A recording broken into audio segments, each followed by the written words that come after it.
Hey everyone, this is Leatherass with DragTheBar.com. Today I'm making a video playing two tables of 6 Max 1-2. I picked 50 big blind minimum, and I picked two tables with, I believe, a bunch of regulars, although I haven't confirmed that yet. Mostly just to kind of pick a tougher table and maybe get in some trickier spots than some other guys might put me in. So here we start off on table 1 with a 5-10 offsuit. Not much explanation needed there. We all know how to fold in that spot. This is my first video here on the on my PokerStars account that's now Team Online enabled, which is kind of cool. Got my we'll say not so attractive mug there on the video screen, and they probably could have put a little bit of a better picture in there. Well, it's not really their fault. It's the one I gave them. But they kind of zoomed in on it. It looks kind of funny. But so we get King 9 offsuit here on table 2. And so table 1 is on your left, table 2 is on your right. Is kind of the way I tend to do it in my videos.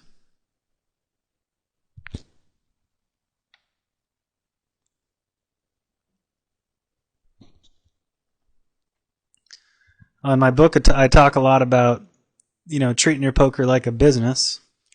We're going to have to say do as I say, not as I do for the purposes of this video, because part of treating your poker like a business is to pick tables that have weak opponents at them.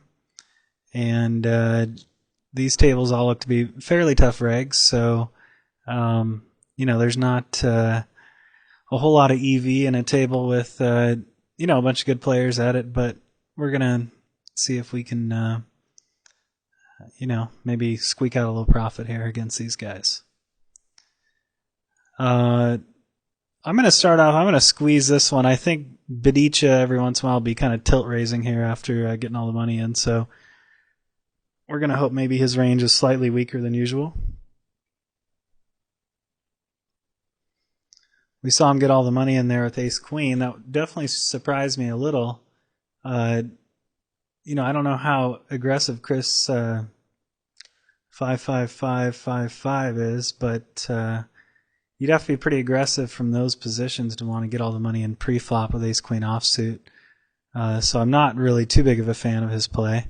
And here we're going to end up squeezing again, and we're just going to get them all the money in if we have to. Ace-king's definitely the type of hand you're pretty much willing to go all in pre-flop, especially these days with the more aggressive games from any position. It might look a little funny because I just squeezed him the hand before, so we're going to have to keep that in mind because he doesn't know that what cards we had there because he didn't get to see him. So his assumption is going to be that we might be cultivating this sort of loose image. I'm sure he also suspects that I'm making a video. We see this guy Dave CLTL says a little lower than usual, huh? So maybe be an interesting metagame here. I'm sure they probably know I'm making a video, but they might not. I probably could say. I'm trying to think how that might impact how they play me. Might actually get in a few more interesting spots if people know they're on camera, so we'll let them know.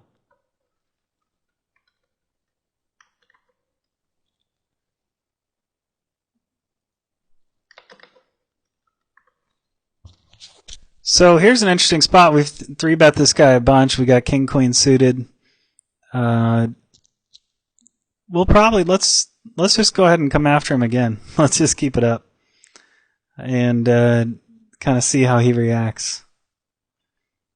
He might just 4-bet. The one downside of this is he might do that with no hand. And then we're in a spot where we didn't get to see the flop. So maybe in retrospect it was better to call there just because of some of the metagame. We could ship.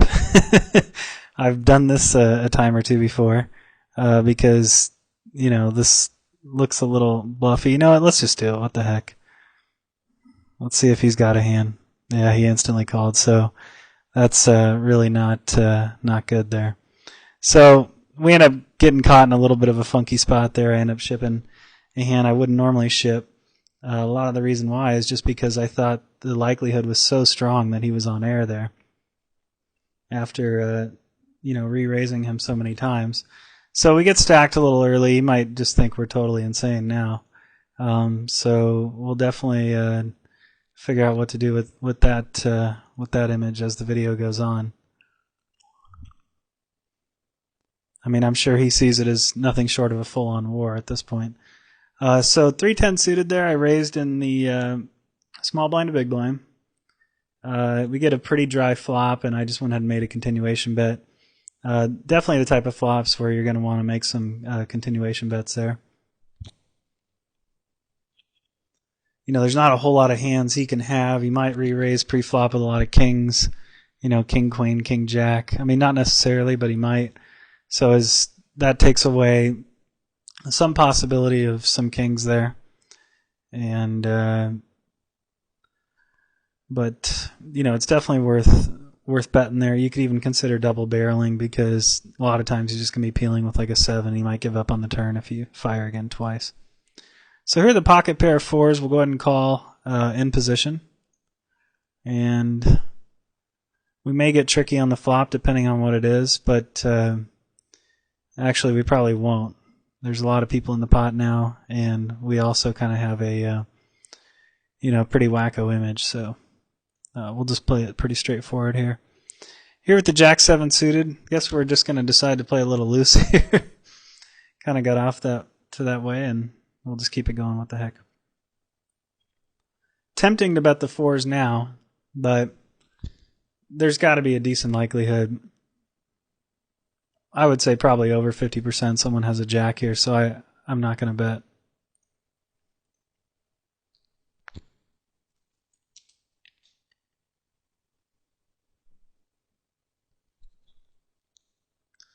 I can see a lot of people, have an ace jack, queen jack, king jack on the flop, and just kind of letting it check around. So now I'm sure someone has an ace. I doubt this will be a 4-way chop.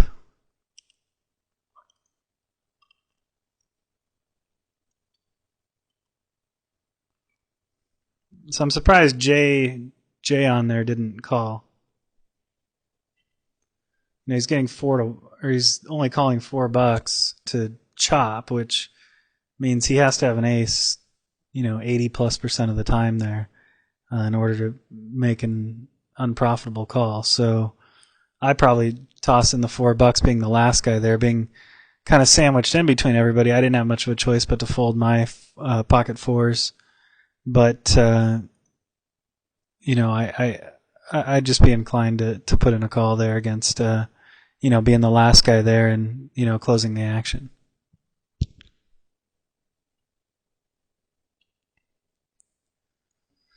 So a little loose aggressive at this table so far, at both tables. Getting it in with the king-queen suited is something I definitely wouldn't have done if I was calling, but because I was making the last raise all in and forcing him to have a hand, and given the fact that I 3-bet him, squeezed him twice there, and he made kind of the smallish 4-bet, it just gave me a decent reason to believe that that a lot of times I'd be getting the money in there even when he calls against like 10s and jacks, and against hands like ace queen, ace king, that it's obviously not a good spot, but I've got some equity. I mean, kings was just the worst hand. I'd rather have aces. But that's the way it goes sometimes. Sometimes you just gotta being the last one to put the money in can be a good thing when you suspect someone doesn't have much of a hand. So you can't be afraid to make those plays. You look like a dummy sometimes, like I just did, running my hand into with hardly any equity at all. But I've done dumber things in my life.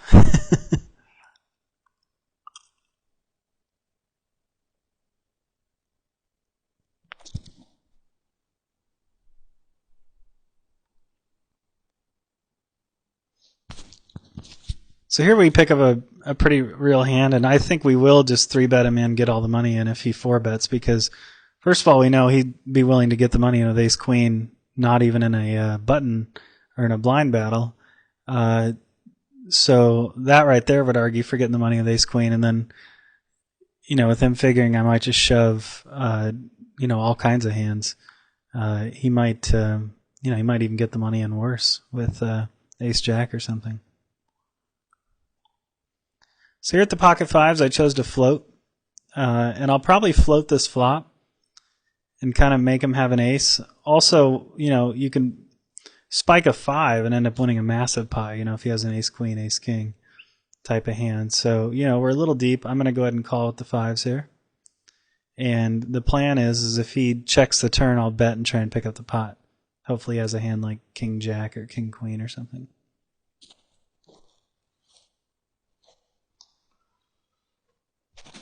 So we'll go ahead and make a little stab now. Don't need to make it big, because if he's on a hand like that, he'll fold pretty easily.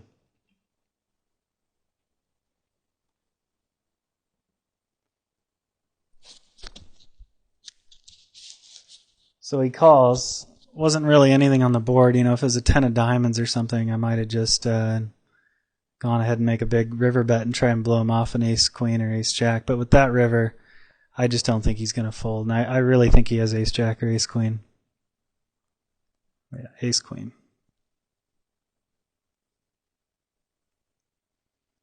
So a little surprised he wouldn't bet the turn there with ace-queen. You'd think, I'd probably just pound all 3 streets until the guy told me I was beat. Just kind of putting him on an ace with a weaker kicker or something. I'd probably just bet flop, turn, river there. But, it's not a terrible check call by any means, especially if he thinks I'm going to do what I just did.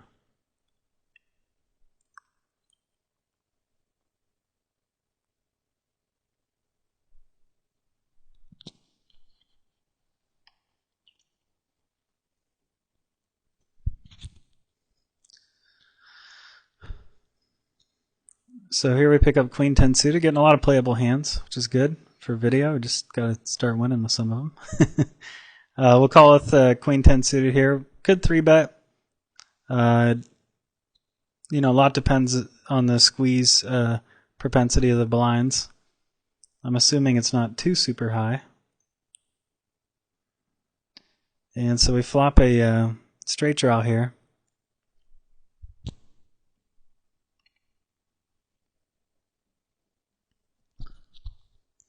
We get check too, so we're going to go ahead and take a stab at the pot here. Not big. Sometimes we can make a small bet, entice a check raise from the blind, and then we'll shove. And I'll go ahead and fold up this 5-6 suited. So that's what I'll probably do. Bet like 10.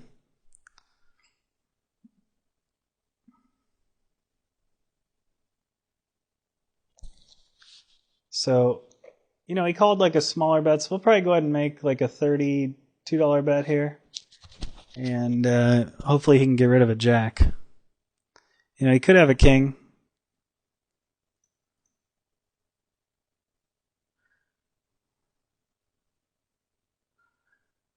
So, wow, he check raised. So, I think... Oh, man. So we've got... we probably have odds to call the check raise because he made it pretty small.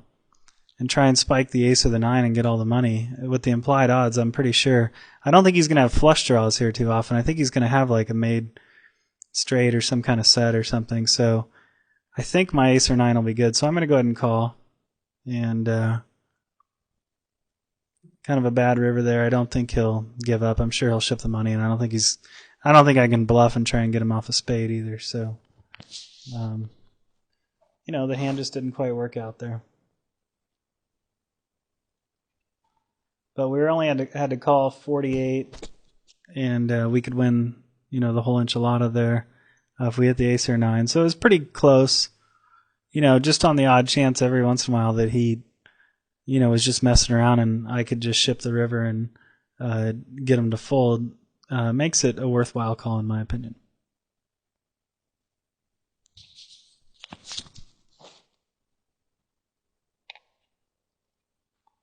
So king 9 offsuit, strong enough to raise on the button. and pick up the blinds there. So we'll just keep kind of doing our thing, and hopefully we can start, making some hands and play off some of this image that we've created here.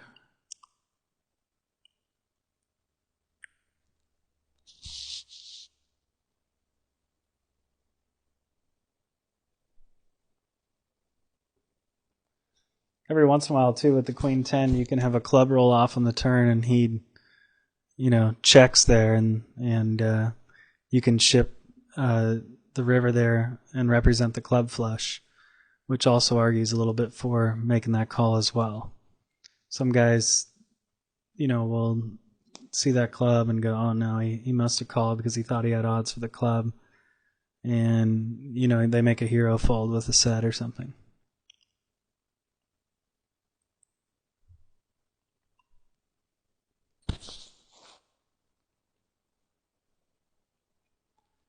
Here with the 9-6 suited, we'll go ahead and repop.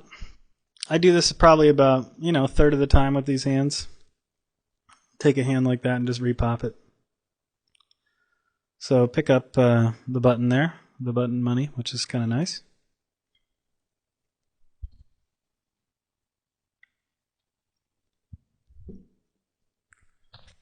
And here with King 8, I guess we'll go ahead and just raise up the flop. Or pre-flop, I should say.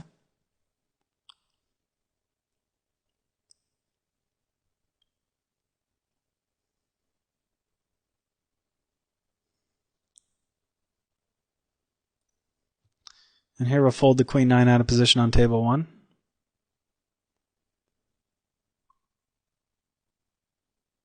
And here we get re-raised, and we'll just go ahead and pack it in here.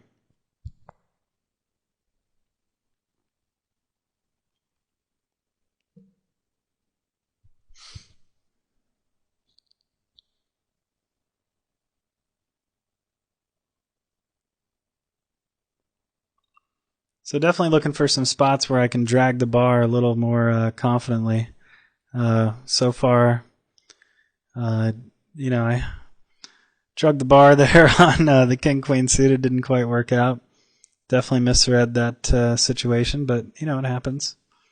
He's not always going to have a hand there. He's not always going to have us in such bad shape.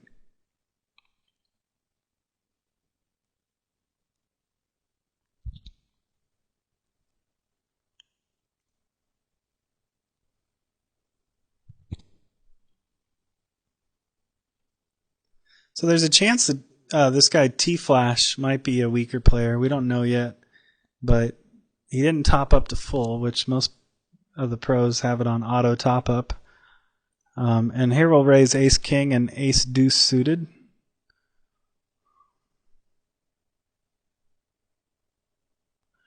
So we get re-raised by Bedicha, so we're just going to go ahead. We got a hand. We're going to go ahead and re-raise him back, and if he shoves, we will call.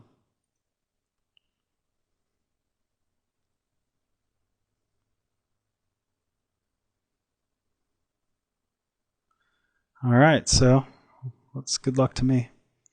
Kings again. Well, got a flush draw and an ace.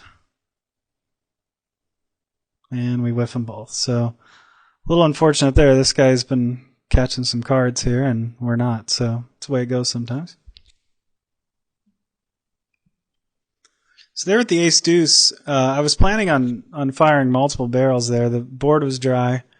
It's going to get increasingly harder as I fire barrels for him to call if he was peeling with a top pair or pocket eights or something like that. So probably would have fired 2, maybe all 3 barrels. And, we've got the overcard and a backdoor flush and a gut shot to a wheel. So plenty of reason to keep firing and knowing that, we might get a card to bail us out. So king, queen offsuit, open under the gun, which is pretty standard for me. And take down the blinds.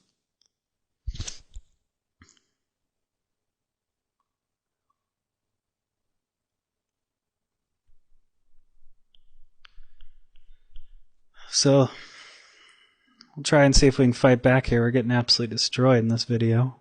I'm glad it's not at 1020, or I might be a little heated during the video, to be honest with you. But 1.2, I can not worry about it too much. And here with the 6.7 offsuit, we'll go ahead and raise it up and take it down the blinds.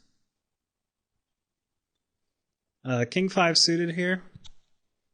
We might as well just stick with our loose aggressive image. Let's go ahead and repop them. I do that from time to time with these type of hands as well.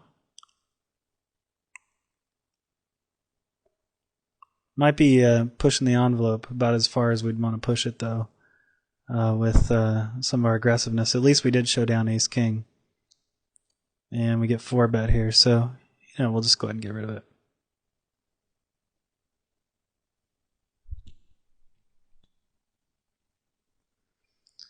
So this video will, every video has its purpose, and I'm not trying to hide anything. A lot of pros might just shut down the video and start over at this point when it goes this poorly. But this is how poker goes sometimes, and I think it's important for you guys to see that from time to time nothing works. And it's just the way it goes sometimes. Here we'll call with pocket fives in position. And we'll probably play this one straightforward because we've been so out of line. Here when he leads out, I think a lot of times he's just going to have a flush draw, or he's going to have a weak hand that I can get to fold at some point. So I think what I might do, even despite the image, it's just going to be tough for him to call with certain types of hands. So I think I'll call here, and we'll see what comes on the turn. If he bets the turn, we can go ahead and get rid of it now because the flush made it. But I was just going to apply some heat on him later in the hand. And now that he checked, we'll just bet and hope he doesn't have anything. So, got to fold there. When guys lead out like that, they just don't have hands very often. So I like to kind of be sticky to the pot a little bit when they have those type of hands and just apply some pressure at some point. A lot of times, I'll even take lines like call the flop bet, call the turn bet, and I'll just shove over the river bet if he makes it and just make him have, a set basically. I mean, what's he got to have to call that line? He's got to basically have flopped a set. So, providing the heart doesn't hit. Once he let out and then the heart hit, I was going to give up if he bet there because a lot of times guys will lead out with flush draws and, if the heart doesn't look to scare him, then, I'll just give him credit for it. But if the heart doesn't hit, it's not such a bad thing. Just call, and then shove over the river bet. It's an aggressive line, but, I have a pretty strong read on those flop leads against, your more straightforward opponents. And, I'll take lines like that, and they've been very effective for me.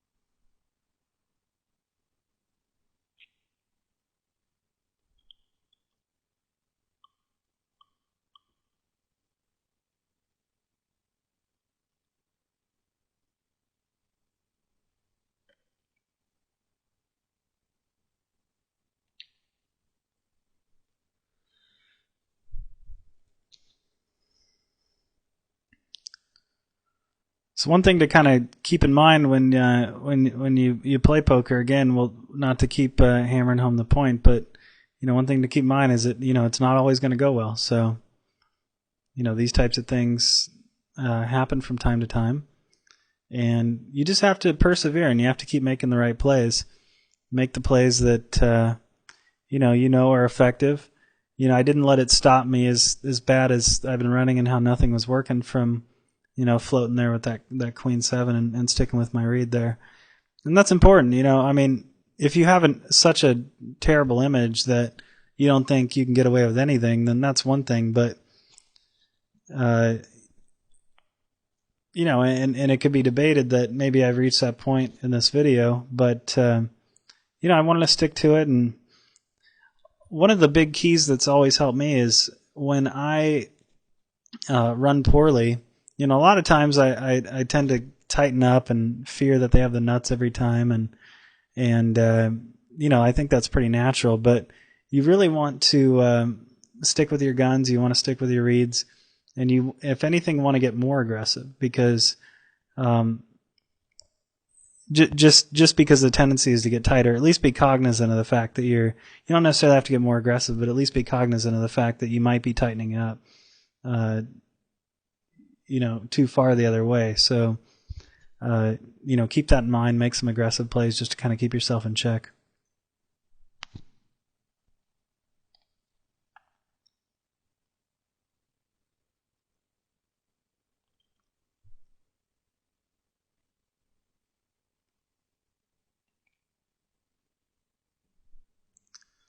So here we raise up ace queen on table 1. It looks like our boy Messier is in a pot here on table 2 and 1. That might be why he's taking a little bit longer.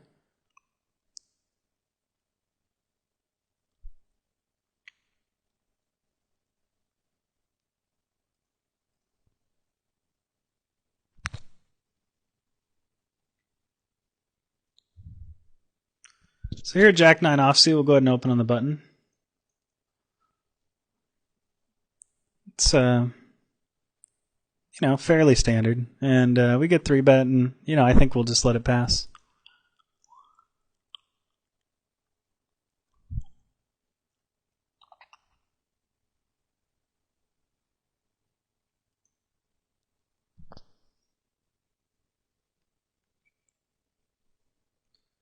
And here at the 10 deuce, we'll just go ahead and fold that one up as well. Be a little bit of a loose open from the cutoff, but some of your more aggressive players will open it from there.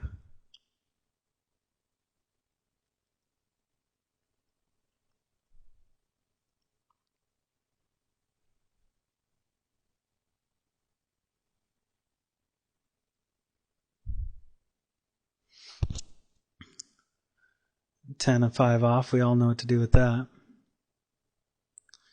I actually remember early in my poker career someone telling me that you have to play 10-5 because you can't make a straight without a 10 or a 5 in your hand. Or excuse me, you can make a straight obviously without a 10 or a 5 in your hand, but a 10 or a 5 has to come up for you to make a straight.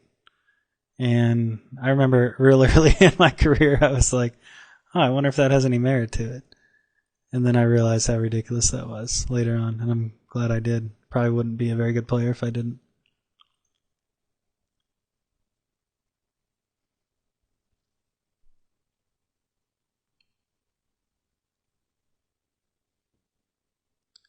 So here we flop top pair, and then we have deuces over here. We'll call with the deuces, and we'll go ahead and bet the ace.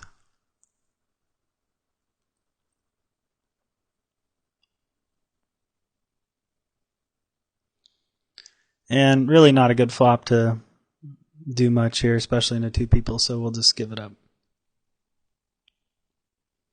If it gets checked around, I might take a stab on the turn. So yeah, I will do that. Once it gets checked around, I don't think Bedicia is going to call too often, so I feel like I only have to get around Messier, 1-1-1 typically. So, and if he does call, oftentimes just because he has a weak hand like ace-7 or something, and he'll toss in a call, and then you can just bet the river and pick it up too. So I probably would have followed through with the river bet and, really made him, have to have a hand. So he's basically saying, when he checks on the flop, if he calls the turn, like, oh, I don't want to play a big pot. So, typically when they tell you they want to play a big pot, you just make them play a bigger pot. And it tends to work out.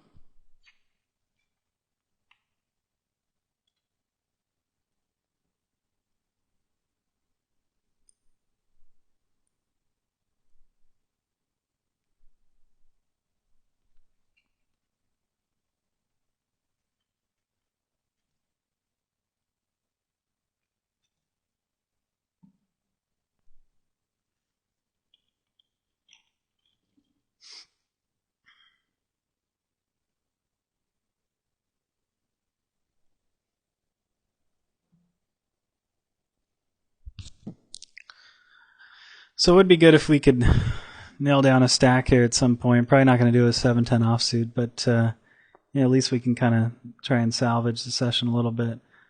Seeing T-Flash pop up here again, I probably think he's just one of the pros that just doesn't care if he has it on auto top up, which it's not a hugely important thing.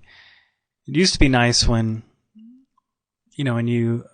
I think sort of the genesis of that came from the idea of always having it on auto top up came from the good old days when we pretty much always had a full stacked fish at the table and you want to always have them covered. But these days that's becoming increasingly rare, and which is not good news for us poker players. But here with Queen Jack offsuit, I'll go ahead and fold under the gun.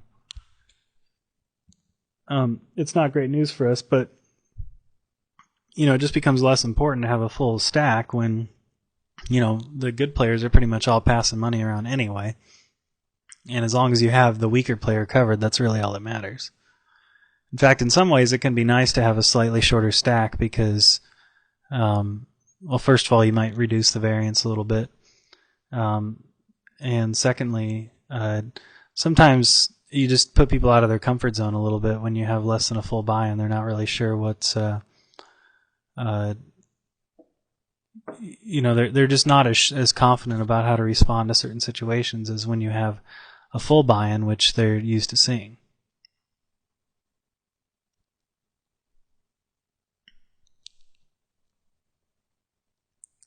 One good thing is if we can get a good hand and have it run into a decent hand, we might be able to get a full buy-in given how loose and aggressive we've played during this session. So, maybe we can use a little bit of that image to get a few bucks where we might have otherwise not.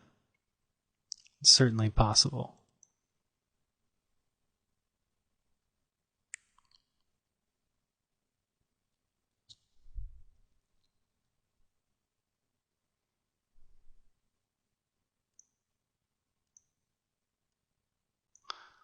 So I just wanted to see a few hands before.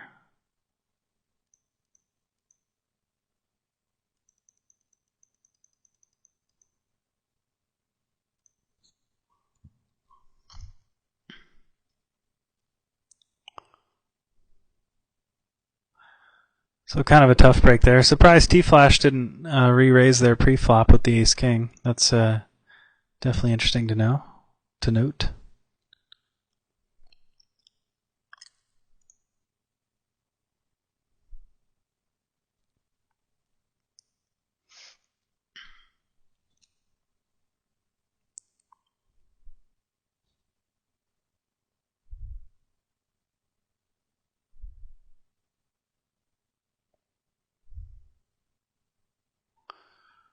So here's a hand we're certainly waiting for.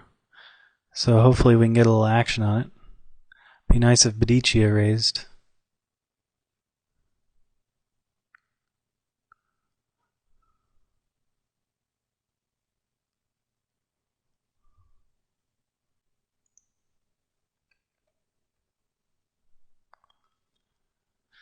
All right, give us some action. This is one of the frustrating times when you're struggling and then you can't get anything going and then you just watch the turbo fold. You raise and it goes fold. Well, they're not turbo folding, but we'll see if they. Yep, pretty quickly. So, what are you gonna do?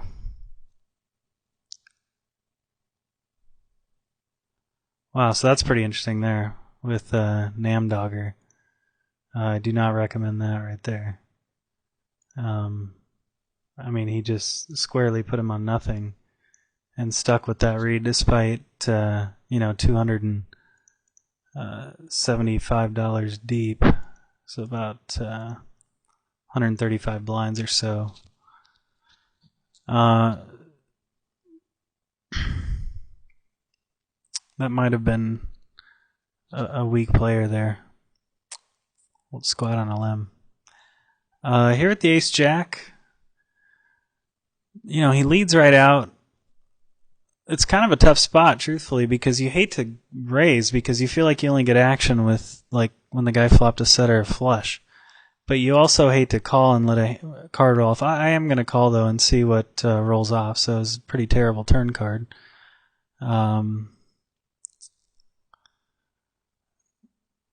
Boy, that's not a very good spot there. And he bets again.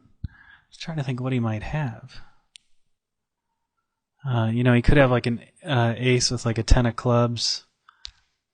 It's going to be pretty obvious if we call and boat. So I'm just going to go ahead and get rid of it now. It might seem a little weak, but I guess what I mean is if I call and he does have a flush, I just don't expect to really get paid much when the board pairs. I might get a river bet, but I don't think he's going to call my all in.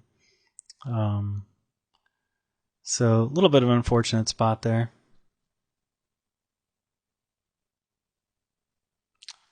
Flopped a pretty strong hand and couldn't make it past the turn, so that's the way it goes. The club, possibly could have saved us some money. Might have had a flush, might have had a set. So, it's not necessarily a negative thing.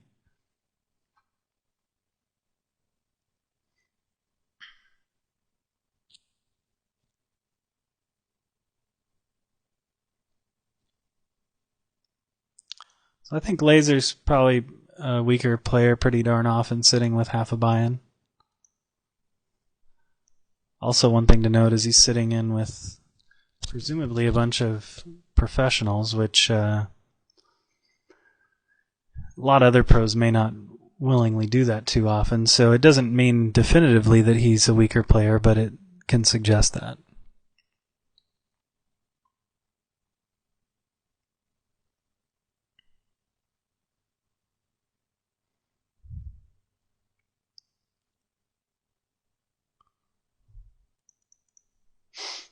So pick up ace jack suited here in the big blind, pretty nice hand. And we'll play it aggressively against anybody in these positions here. Or we'll get folded too. Can't lose anything in those cases, which is always nice, and make a buck on the hand, so we all know we all take a buck a hand. So I guess not such a bad thing.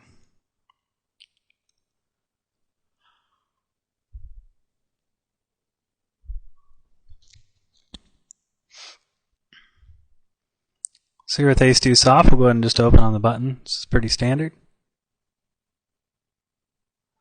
Looks like Laser chose to top up a little bit.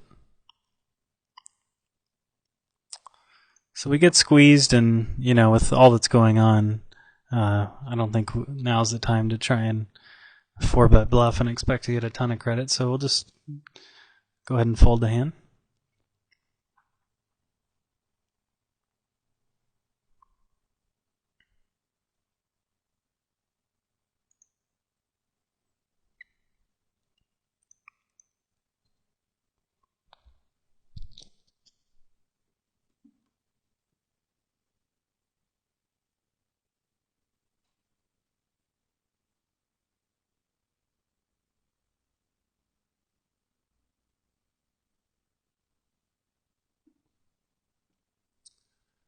So we pick up queen 3 on the big blind here.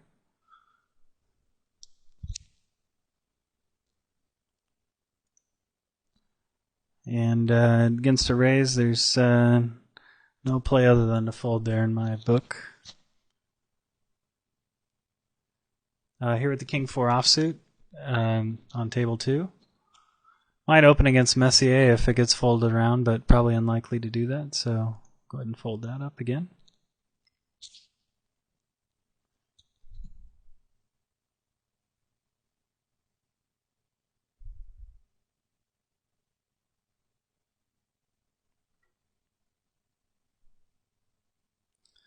So with the king-queen hand against, the quad aces, it's one of those situations where, I can at least appreciate to some degree where the guy was coming from. Basically, he has to have quads there. It's the only hand that he would want to play aggressively. Even if he flopped a set, his set turns into nothing. It's a boat, but, he can't expect it to be good too often. So the guy basically is like, okay, I mean, king queen should be the nuts here unless you have quad aces. But the way the action went down, even though it's an unlikely hand, he's just gonna have it. You know, it's just the way it is. I mean, sometimes, you know, you don't, you know, you obviously don't,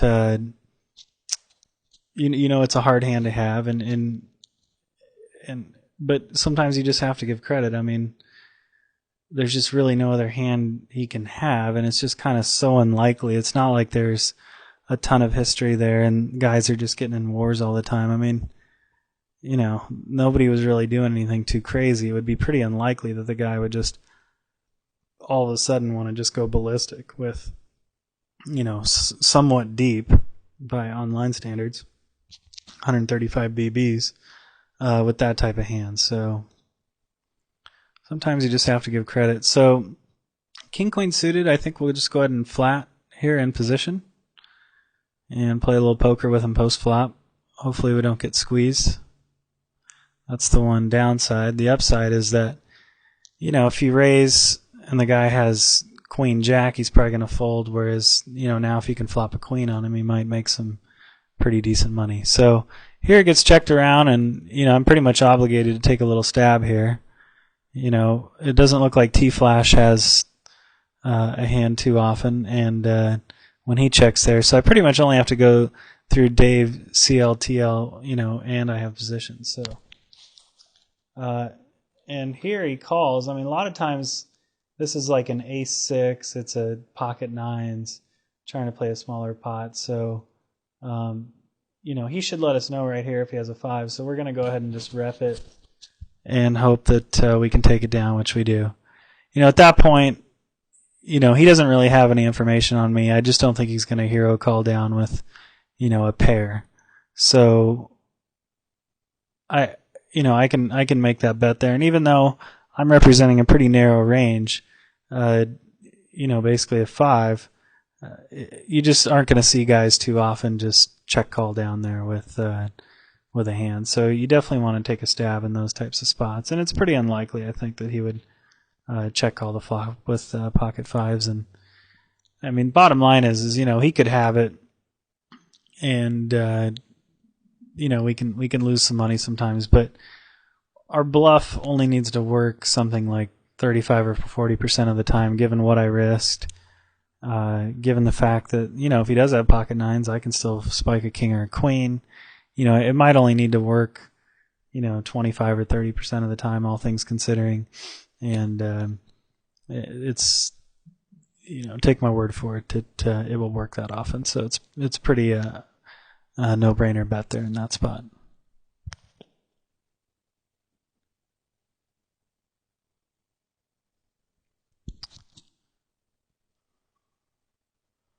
So here at the ace-8 suited, it's, you know, it's tempting, but it's probably just best, honestly, to just go ahead and fold here. It's tempting. If one of these guys was, you know, real weak, it would be an easy call. But we're not, you know, too super deep. We can probably just go ahead and fold here. Might be a slightly tight fold, but, you know, we stay out of trouble. I mean, there's a perfect example. I mean, a flop like that, you know, I'm just basically checking and calling and hoping, you know, he doesn't have a hand. Hoping nobody has me beat there. So it's not the best spot to really be in. So ace-7. So I guess we would have been good there, but you know, it's just not too often that you really want to play those hands. Again, if one of the opponents was weak, I'd be in there in a heartbeat. But against good players, you know, I'm out of position. You know, to the pre-flop raiser, I'd be more inclined just to give it away. Here with ace-deuce, you know, I could squeeze, but we're just gonna, you know, we've pushed the envelope enough in this session. Certainly by no means a no-brainer squeeze or anything from there.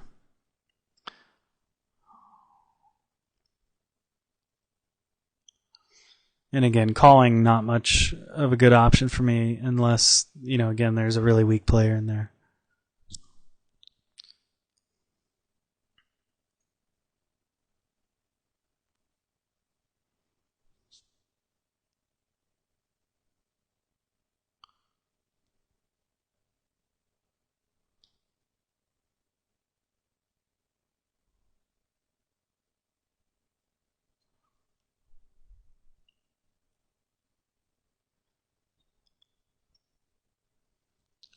So we'll probably play a couple more hands here on both tables and then call it a video. Please feel free to get in the forums, ask me questions about this one. We came across some pretty interesting spots for sure. Feel free to flame away if